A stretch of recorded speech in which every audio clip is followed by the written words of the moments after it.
So it's fair to say that the 2024 Cookout 400 was a very controversial race, particularly towards the end of it, with what happened literally on the last lap of the race. Now, off the back of that, I've seen some news that 2 drivers are going to face penalties for what they did both during and after the race. So, who are these drivers?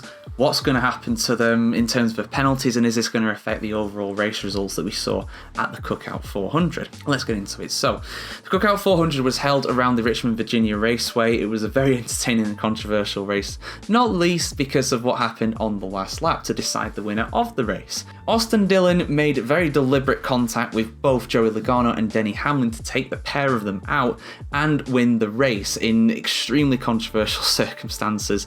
You know, I've already done some videos on this already. I've done a 5 things review of the race, and also facing another video saying, you know, NASCAR is never going to reach a global audience because of incidents like this. And those aren't my words; those are the words of quite a few commenters on the NASCAR YouTube channel as well, or at least the race highlights on NBC on YouTube. But in terms of Dillon, what's likely to happen? Because, you know, in any other motorsport series, he would be given some sort of time penalty or something like that. But sadly, that is not going to happen here, especially so long after the race has concluded.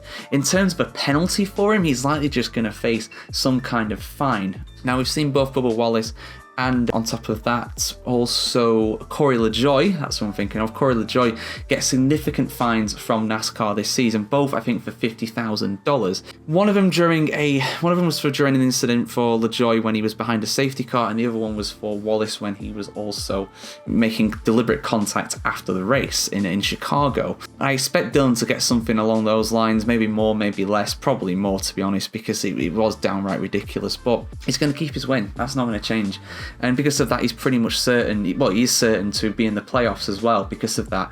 Despite being 26th overall in the standings, that's the kind of thing that getting a win will do. I mean, I'm not saying the guy wouldn't go for a win normally, but the fact that that win's pretty much assured him a playoff place, that definitely played on his mind, I imagine, too.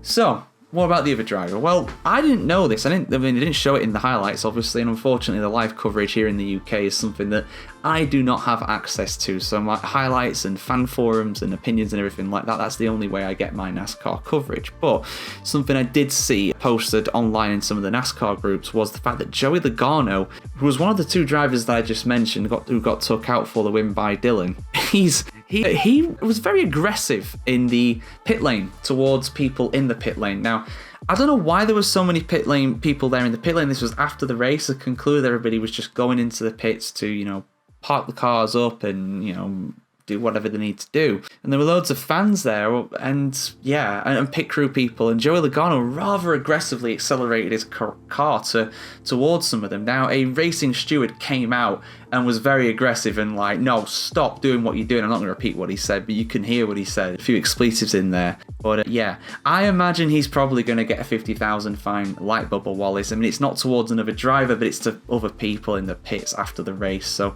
I imagine Joey's going to get some sort of fine because of that. But yeah, so Dillon and Logano are likely going to face penalties for what happened at during and after the race in Richmond. But in terms of anything affecting the race results, that is not gonna alter now. I cannot see that altering. But yeah, just thought I'd give you guys a quick video explaining all that. And yeah, we're back very soon with some more NASCAR coverage because we've got another race coming up this weekend.